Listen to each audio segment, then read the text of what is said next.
All right, we have another good one from Acer. Now, I did recently, I think a few weeks ago, a couple of weeks ago at least, the Acer Swift 14 AI running the AMD Ryzen Strix Point. I really liked the performance. It was a no-nonsense 14-inch, ultra-portable ultimately for what you get, and of course, really nice design. Now, this one is its bigger sibling, and this one is the 16-inch. This is the Acer Swift 16 AI. Now, this is running the Intel Core Ultra Series 2, the Core Ultra 7 256V. This particular model has 16 gigabytes of RAM. It has, I believe, a terabyte of storage, and it also has a premium all-metal build. It has the little AI symbol in the touchpad there, lighting up when the AI features are being used. A nice keyboard, although a little bit on the shallow side. It has a numpad for those that like it, although it does move the touchpad off center. But it has the star of the show is this. This is what it has. It has a 3K OLED touchscreen, and this thing has been pretty awesome in terms of the display. It's a nice bright display. It is a very glossy display, although I do have a lot of studio lights, but it will compete with the likes of, say, a 16-inch ZenBook from Asus, right? The S16 we looked at. This will compete with others in the 16-inch category. The question remains is, does it have the chops to go head-to-head and compete with some of the big boys there? I think it does. It's nice, thin, and light for a 16-inch laptop. But again, the star of the show is this gorgeous 16-inch display. It also has 120 hertz, got a pretty nice port selection. We're going to get into it, and we're going to see if this is worth your money. Hey, everybody, it's Andrew, and this is the Acer Swift 16 AI, brand new as we round out 2024. Coming up.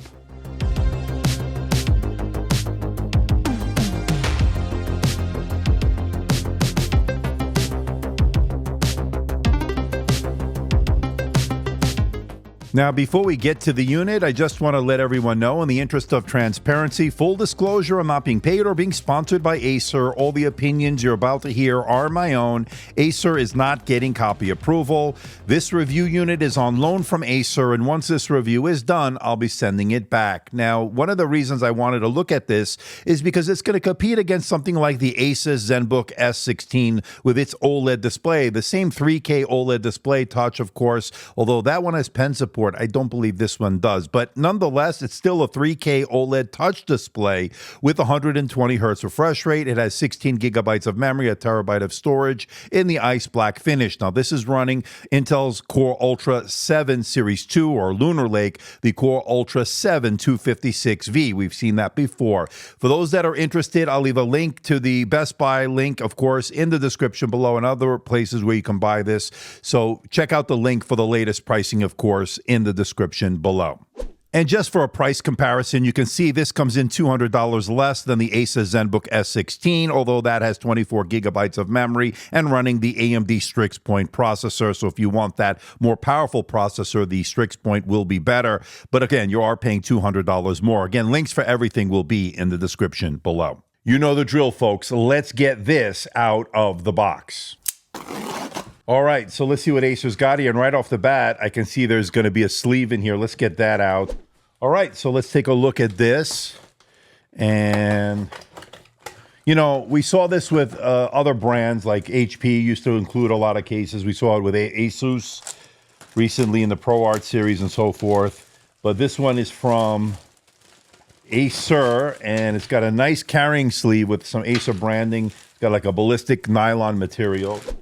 So pretty nice, and there's a zip up top here. Pretty good, and it'll have some nice lining inside there.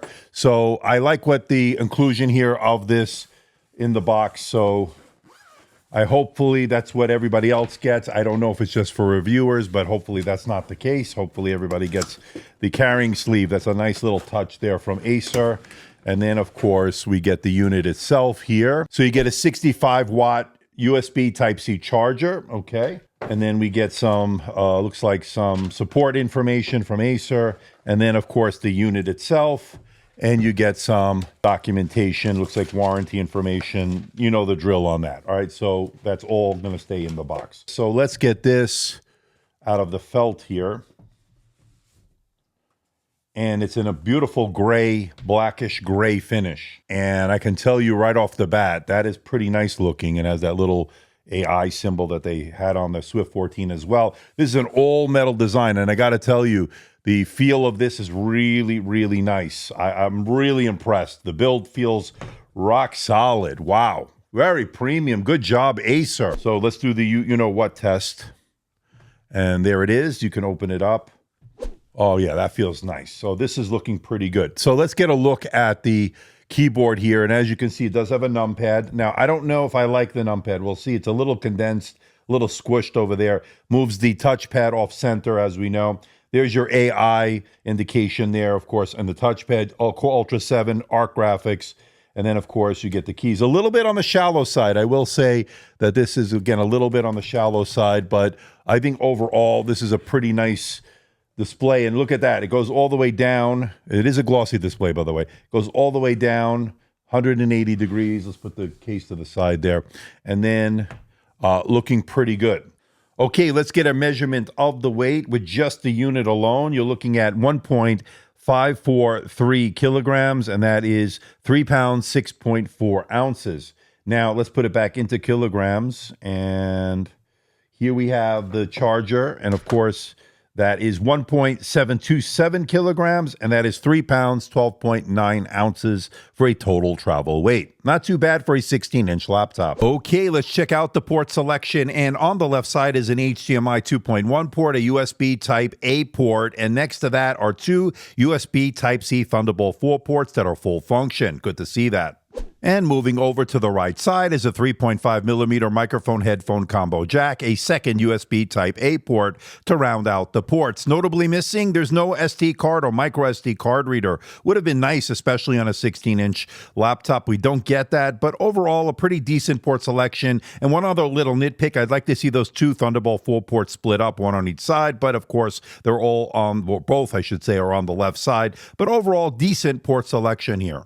Now, to gain access to the internals here, it's pretty easy. There are 10 T5 Torx screws. Remove them, pop off the bottom plate with a guitar pick or spudger, and you are in. It's that simple. Now, once inside, you'll notice that 70 watt-hour battery. Will get into the battery life a little bit later, and spoiler, it's really good. And then you also get two fans for cooling. We'll get into the thermal performance a little bit later. Now, this has 16 gigabytes of LPDDR5 RAM running at the 8533 megatransfers per second. Of course, that's pretty fast. And it is integrated with the Lunar Lake chip here. It's a system on a chip, so not upgradable by the user. Now, it does come with a terabyte SSD, and it's an M.2 2280, which is user replaceable. And as you can see, very good reads and writes here, certainly fast enough for what you need this laptop to do. And when it comes to wireless, you're looking at killer Wi-Fi 7 along with Bluetooth 5.4. That combo card is slotted in, not soldered in, so if you need to swap it out for whatever reason, you have that option. And good to see Wi-Fi 7, making it more future-proof. By the way, the Wi-Fi, Bluetooth, no issues with either one, both working flawlessly. And without a doubt, the star of the show here is its 16-inch OLED display, a 3K resolution or 2.8K, 2880 by 1800. It's a touchscreen display, not a pen support, of course, but it does have multi-touch, and it does have 120 hertz refresh rate for that very smooth, very fluid experience. Now, with OLED, as you know, you get the very deep blacks, the super vibrant colors, the really high contrast. It's all here. Now, as far as the measurement in terms of the brightness, this is going to be about 400 nits. I got a little bit above that. And then, of course, it is a glossy display. So depending on your lighting conditions, you might see some glare and reflection. So just keep that in mind. But it is a beautiful, sharp, vivid, vibrant display. There's no doubt about it. Watching high dynamic range content has been very good on this, as well as playing games and so forth with 120 hertz refresh rate. That certainly helps. And the touch layer is very responsive. Pinch to zoom, scrolling with your finger, all worked very well. Now, the screen goes back 180 degrees, so you always will get the perfect viewing angle. And as far as the hinges, they're okay. I did notice a little bit of screen wobble when typing, but nothing to be too concerned about. All right, now the keyboard is actually pretty good here. It's a little bit on the shallow side. I like to see a little bit more key travel, although the tactility and the overall feedback are very good. Now, it does have a numpad, and the result of that is it pushes the touchpad off center, so some people may not like that. But the numpad is a little bit too condensed. I would rather have no numpad than have a condensed numpad. That's at least my opinion, and the layout could be better. But that being said, the number crunchers may be able to use that. Now, the keyboard does have a multi-stage backlight, and that worked well with the dark keys here, so no issue seeing the contrast there. And as far as typing out long documents, emails, and the like, I had no issue. It's pretty comfortable, so you will be able to use this keyboard for your productivity work. Now, we do have a precision touchpad here, and scrolling and doing all the gestures work as you'd expect. Pretty responsive. It's not a haptic touchpad or anything like that, and it does have that little symbol that lights up whenever the AI is being used, so you'll know when there's something happening with that NPU. As far as the touchpad overall, it's been pretty good. So this is the camera on the Acer Swift 16 AI. I wanted to say Asus. I get those two confused all the time. Anyway, Acer Swift 16 AI here for 2024 as we round it out. And this is running Lunar Lake. So this is a quad HD 2560 by 1440 camera. So it's an IR camera. That means you can log in with face recognition with Windows Hello. What do you think about the video quality? What do you think about the audio quality? Now, you do get all the studio effects, such as the background blur. This is the portrait blur. This is the standard blur. And as you can see, I think it works out really reasonably well. They use the AI effects and all that stuff. So the touchpad will light up supposedly when you're doing all that, although I'm not seeing that right now, but whatever. I think it's more of a gimmick, to be honest with you. But overall, it's a pretty good camera. What do you think about the video quality, and what do you think about the audio quality? Let me know in the comments section below. All right, let's get into the performance, and this is running the Lunar Lake processor, the Core Ultra 7 256V. That, of course, means it has 16 gigabytes of memory, as opposed to the 258V, which would have 32. Now, that being said, the performance will be a little bit less than last year, the Meteor Lake, because it does have 8 cores, 8 threads, which is less than what we got before. So less cores means less performance, although in real world usage, you're not going to notice a big difference, to be honest. Everything's snappy, fluid. Microsoft Office, email, web browsing, watching movies, no hiccups, no slowdowns. Everything worked out pretty well. Now, when it comes to graphics, you're looking at the Intel Arc graphics, the 140V, and I've been seeing a very nice increase year over year in terms of graphics performance. For an integrated solution, this is probably one of the best out there. So you can play some games on this. You just have to play with some of the settings. But the fact that this does not have a discrete GPU, this integrated solution certainly holds its own. And when I ran the TimeSpy stress test to see if this will thermal throttle, we have good news here. Got a passing score of 97.4%, meaning it detected virtually no thermal throttling under load. And when put under maximum load, I noticed the surface temperatures staying relatively at bay here. Very cool to the touch. No issue here. Of course, you'll notice where the venting is. That's where you're going to get the hottest points, but where you place your fingers on the keyboard, never getting overly hot. The underside had a couple of hot spots. One right there, about 51, 52 degrees Celsius, but that's only when you're running it under maximum load. When you're doing everyday tasks in the balance mode, the core temperatures here were not an issue. And it's a relatively quiet laptop when in the balance mode doing your Microsoft Office, everyday tasks, web browsing, watching movies. The only time you'll notice the fans really kick in is, of course, when you're running this in performance mode under maximum load, reaching as high as 52, 53 decibels, which is noticeable, but not a high whirl or anything like that. But again, that's the only time you really notice it. Now, when it comes to battery life, of course, we're seeing much more efficiency with Lunar Lake. I got 19 hours and 12 minutes on the video playback. I got 15 hours plus on the modern office test, and for gaming you're looking just shy of 3 hours. So excellent battery life. I can really comfortably say you can get all day battery life. Of course, everybody's use case is a little bit different, so mixed world, real world usage, you're looking anywhere from 10 to 12 hours. Not a problem on this laptop. Now, they do include a 65 watt USB Type-C charger in the box, and it does support fast charging. All right, we have DTS audio on this one, stereo speakers. Let's listen to it next to the Acer ZenBook S16. That, of course, has Dolby Atmos. It also has quad speakers. This has stereo speakers. So there's going to be a lot more oomph, a lot more bass, I think, on this one, and overall better fidelity. But this is not bad. So let's give it a listen, and let's compare them.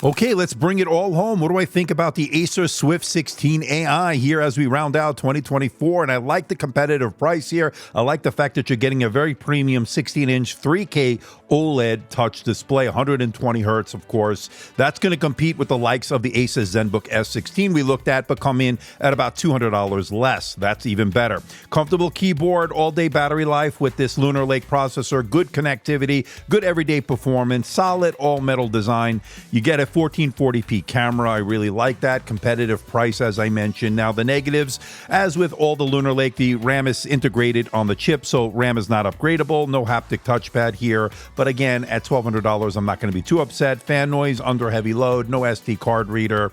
Some screen wobble when typing, although not a deal breaker. You will notice it a little bit. And it does have a pretty highly reflective display, just depending on your lighting conditions. But the display is pretty bright, getting over 400 nits of brightness. And it is an HDR display, so it is a really nice experience in terms of viewing. So overall, a pretty nice product here from Acer, especially for the fact that it does come in at a good price, and I like what we're getting here, especially that gorgeous 16-inch 3K display. I have no hesitation recommending the Acer Swift 16 AI as we head into 2025.